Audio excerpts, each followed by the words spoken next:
It's not as shiny as I was expecting. Still, it's beautiful. Are you talking about the bow or my ass?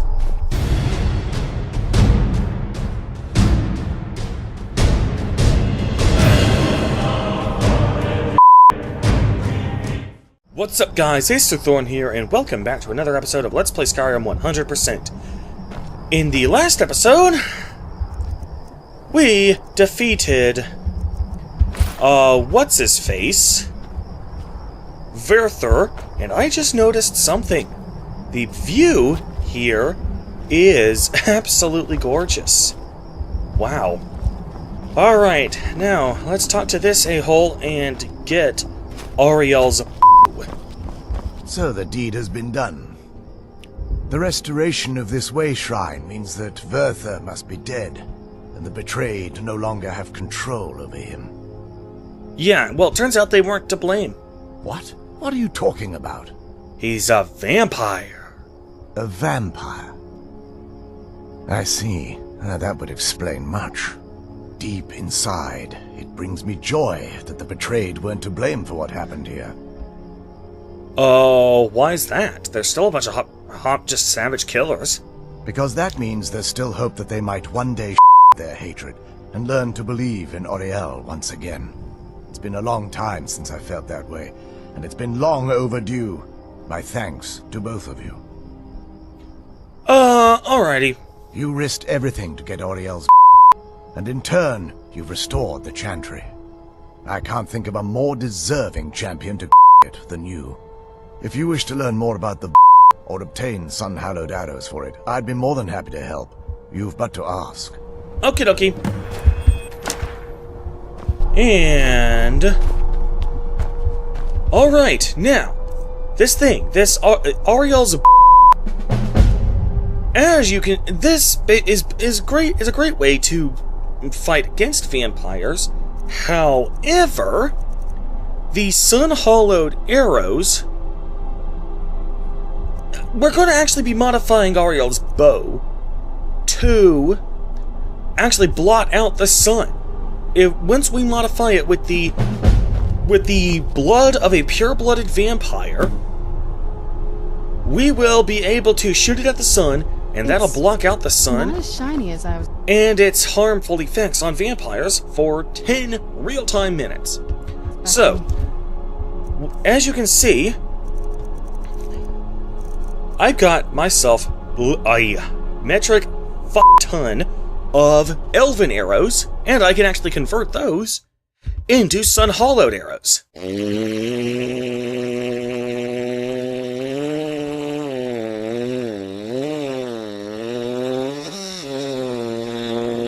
When an arrow is loosed from the it produces a magical effect very similar to being by fire. Cool. That's actually only a fraction of its potential. With sun-hallowed arrows, you would be able to produce a much more spectacular effect, causing bursts of sunlight to envelop your foes. The sunbursts would certainly hurt anything, but is especially devastating to the undead. Sweet. So, what about... But your brother said something about using vampire's blood. Well, using an arrow with the bow that's been dipped in blood may cause it to function differently, corrupting its purpose. That's, of course, if you're foolish enough to try it. Serana, do you mind? So, how do we obtain sun-hallowed arrows? I can actually assist you in that regard. If you were to bring me some good quality elven arrows, I could them with the proper incantations and rituals. Yeah, about that. When he says good quality elven arrows, any elven arrows will do. Anyway, sun-hallowed arrows, please. Absolutely. I can only do 20 at a time, so if you want the rest of your arrows, let me know. Okay. Absolutely. Absolutely. I can only do 20 Okay, at a time. that seems like it should be enough. I'll grind up more off screen. Got 750 sun-hallowed elven arrows as it is. Okay, dokie. Now, the Shrine of Resolution, Shrine of Radiance. Okay, before we head back, It's not as shiny as I was expecting. Still, it's beautiful. Are you talking about the bow or my ass? Anyway, before we head... Not as... Ugh, shut up, Serana. Before we head back, there is something that I totally forgot to get. In the Inner Sanctum, that'll allow us to acquire a rather unique item. So, let me show you. Let me just travel back to the Shrine of Radiance. I think that's the one immediately before the Inner Sanctum. So, if it is... Ah, perfect, perfect. Okay. This... Once we enter in here, we're gonna need to take a quick left. But first we need to actually get into the Inner Sanctum. We can't go back the way we came because there was a rock slide. Fortunately, we can just enter the Inner Sanctum through the front door. So let's do exactly that. Soon as there's still going to be the frozen Falmer in here, which I'm not going to wake up just because I honestly don't care. Take a left over here. Over on this pedestal, we can activate it and place the Initiate's Viewer. Now let's get our... Oh, no, quick save. Let's get our axe out. Let me check my soul gems. There's the common soul gem. But, hang on. 12 filled grand soul gems. But... alas... no empty ones. Wait. Black. Okay. Let me empty out the black star. God, I should probably just make my own mod where I take out the word "the" in the black star so it'll be appear first alphabetically. That would be nice. That would be so nice. Okay. So, there's this frost giant who I'm gonna have to kill. And alrighty. Now let's use that black star again. Hang on. What soul does the frost giant actually carry? He carries grand souls. So that's why I was unable to soul trap them last episode. That actually makes sense. Regular giants only carry greater souls. Come on. There we go. Jesus. Okay. Now, the emerald, flawless emerald, giant's toe, this is all nice loot. But this is what we really, really want. The ruby paragon. Serana, come here. It's not still. It's beautiful. I was hoping to trade with you, honestly. Anyway, what do we do now? Well, before we spoke to my mother in the soul cairn, I would have said we bring the bow to my father. But after everything with her, I don't think we can trust him. So, we could use his blood as a pure-blooded vampire in order to power the bow? I keep thinking that there's got to be another way, but he'll turn on us both the moment he gets the chance. No, he has to die. We have no choice. Alright, then let's go face him together. Are you ready to commit patricide?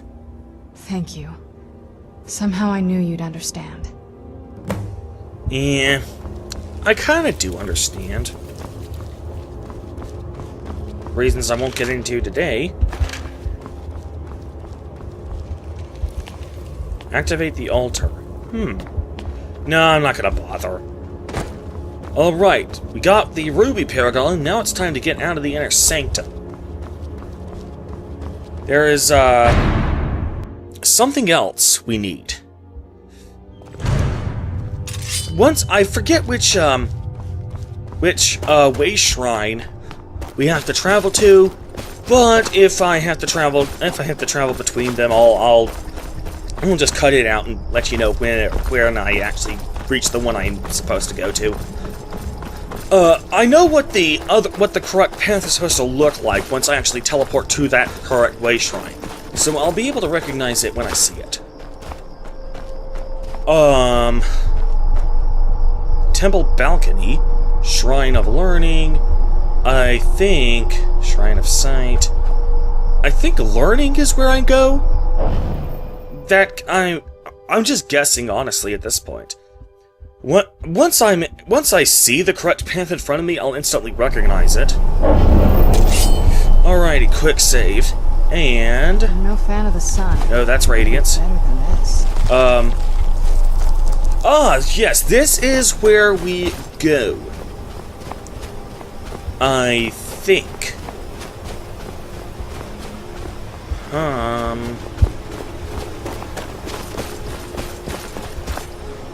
I think this is where we go.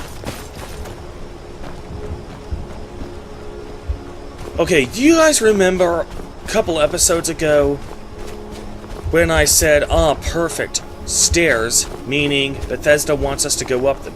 Turns out I was right, but not for the reasons I had originally thought. I think... because those,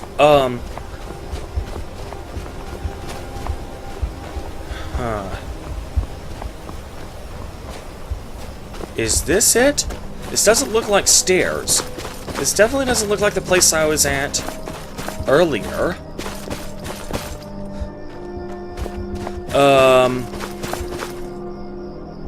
Oh. I'll be right back. Alright, and we're back. I returned to the Way Shrine. So I've got a guide right now that should hopefully tell me where to go. Turns out I was kind of on the right path, and I just second-guessed myself.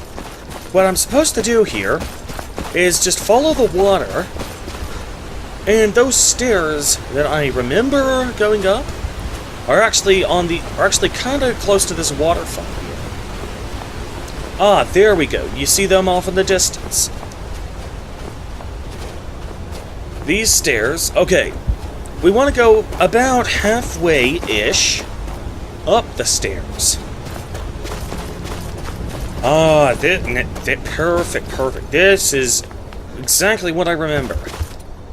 We want to go just up enough that we can reach the top of that waterfall. There we go. Okay. I see it now. Down here, this is where we actually use the various paragons that we've picked up. Paragon Socket. Let's apply the Ruby Paragon. And that leads us to a portal, that presents us a portal to the Forgotten Vale Forest.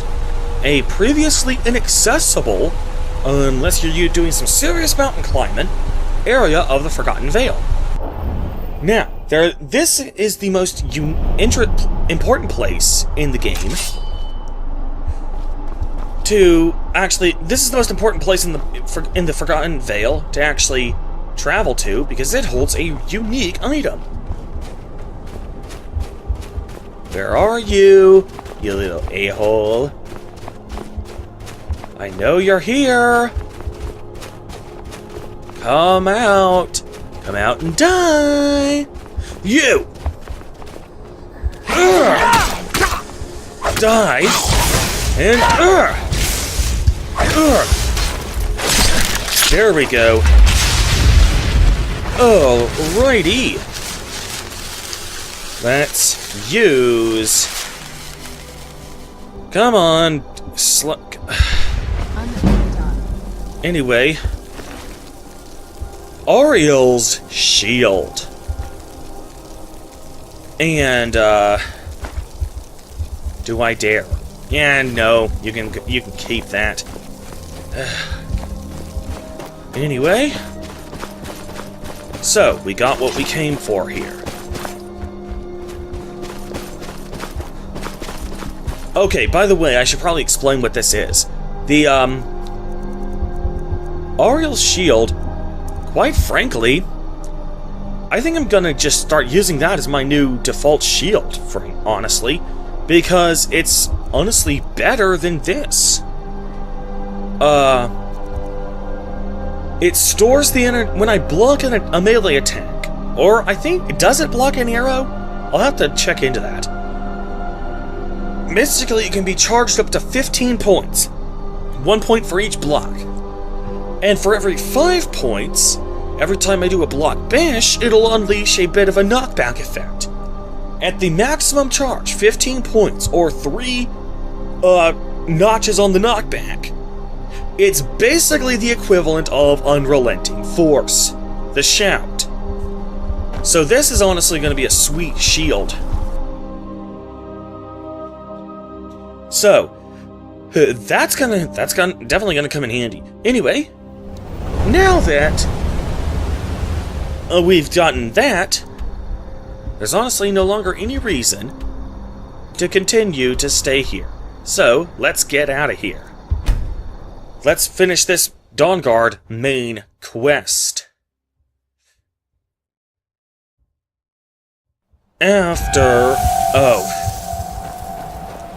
Still gonna need the blood of Archon. What's up here? I've never actually explored this tower. It's probably nothing interesting. Whoa! Hey! You! Come on. 1. Come on! 2. Yeah. 3, 4, 5. And you can see the shield is now starting to glow. 7, 8, 9, 10, 11, 12, 13, 14, 15.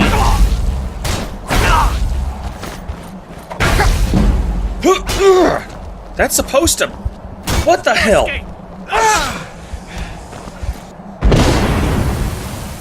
Oh, now it actually does the knockback effect before I even... Jackass! Okay, Dawnguard War Axe does additional damage against vampires. Cannot wait when there are enemies nearby.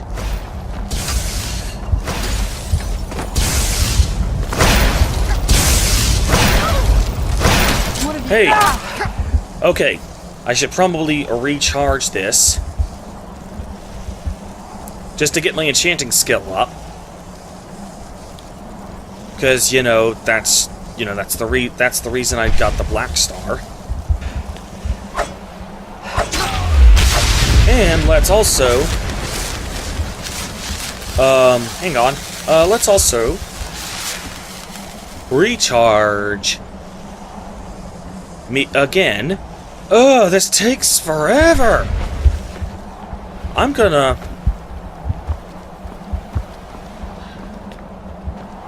Alrighty. So that about does it for the Dawnguard. And... let's enter... let's do this.